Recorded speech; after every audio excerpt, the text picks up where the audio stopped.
কতটা নিচু এবং নিকৃষ্ট প্রজাতির মানুষ হলে শ্রী চৈতন্য মহাপ্রভুর বিবরণে বানানো ভজন গানকে নিয়ে এরকম নোংরা নোংরা ভিডিও বানায়, তা আপনারা নিজের চোখে না দেখলে বিশ্বাস করতে পারবেন না।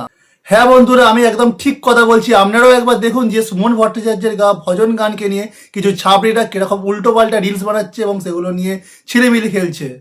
তারপর বলছে, নৃত্যে যাহা যাহা পড়ে প্রভুর পদতল, শশাগোরা শৈলমোহী করে টলমল।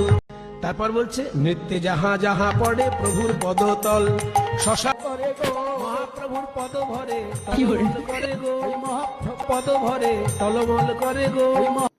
তারপর বলছে, টলমল করে গো, টলমল করে গো মহাপ্রভুর পদ গোরা শৈলমোহী করে টলমল, টলমল করে গো যাহা পড়ে প্রভুর পদতল, শশাগোরা শৈল। আমি এটা ভেবে পাচ্ছি না যেটা সনাতন ধর্মের মানুষ হয়েও কিভাবে শ্রী চৈতন্য মহাপ্রভুর বিবরণে বানানো ভজন গান কিনে এরকম নোংরা ভিডিও রিলস বানিয়ে ছাবড়িপনা করতে পারে। দুনিয়াতে তো এত গান আছে, ভোজপুরি সং আছে, বাংলা আইটেম সং আছে, হিন্দি আইটেম সং আছে, তোমরা সেই সব গানে ভিডিও বানাও না। হঠাৎ করে তোমাদের এই ভজন গানের উপরে চোখ পড়লো কেন?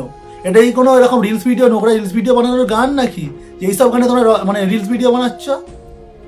কোন সাহসে তোমরা শ্রী চৈতন্য মহাপ্রভুর মতন এক মহামানব, যাকে শ্রী কৃষ্ণের এক অংশ বলে মনে করায়, তার বিবরণে তৈরি গান কিনে এইভাবে নোংরা নোংরা রিলস বানিয়ে তোমরা ছিলিমিলি খেলছো? এখানে শুধু ছোটরা নয়, অনেক বয়স জ্যেষ্ঠ মানুষ যারা আছে তারাও দেখছি নোংরা গানে রিলস বানাচ্ছে। হ্যাঁ, আপনাদের এখন ভজন করারই বয়স, ভজন করুন, কিন্তু এরকম নোংরা ভিডিও বানাবেন না, রিলস বানাবেন না ভজনের গান নিয়ে। আপনারা সমাজকে কি শেখাচ্ছেন? আপনাদের দেখে কি শিখবে? আপনারা যদি এরকম কাজ করেন তাহলে সমাজ কীভাবে শুধরবে? আপনারা নিজেরা সমাজে খারাপ কাজ করছেন, সমাজকে খারাপ দেখাচ্ছেন এবং সমাজকে আরও খারাপের দিকে ঠেলে দিচ্ছেন। আপনারা যেটা করবেন সেটা থেকে কিন্তু পরবর্তী জেনারেশন সেটাই শিখবে। আপনাদের নাতি নাতনিরা কী শিখবে আপনাদের দেখে? এখানে তাদেরকে উল্টে ধর্মের কথা শেখান, আরও ভালো কিছু শেখান।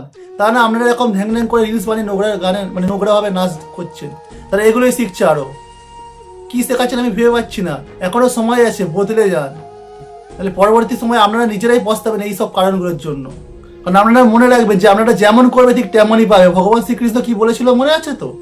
এটাই বলেছিল যে যেমন কর্ম করবে তেমনই ফল পাবে। তাই আপনারা যেমন কর্ম করবেন, মানে যেমন কাজ করে যাবেন, রিভেঞ্জও আপনাদের সাথে তেমনই হবে। আজ আপনারা এরকম করছেন, মানে পরবর্তীকালে দেখবেন যে আপনাদের বাড়ির ছেলেমেয়েরা এরকম এমন কাজ করে বেড়াচ্ছে যেটাতে আপনাদেরই তখন শুনতে হবে। তখন আপনারা বুঝবেন যে কেমন লাগবে। অন্তত বাচ্চারা, এখনকার ইয়ং ছেলেরা এরকম করছে, তাদেরকে বোঝান। তা না করে আপনারা নিজেরা এরকম নোংরা নোংরা ভিডিও বানাচ্ছেন, তাও ভজনের মতন গানে। কি এটা? কি আনন্দ করার আরো অনেক জিনিস আছে। ঠাকুর দেবতা ভগবান এইসব নিয়ে কেন আনন্দ করতে যাচ্ছেন? আনন্দ করার মতো জিনিস নিয়ে করুন। ঠাকুর দেবতার গান কিনে আনন্দ করার কোনো এখানে প্রশ্নই উঠছে না।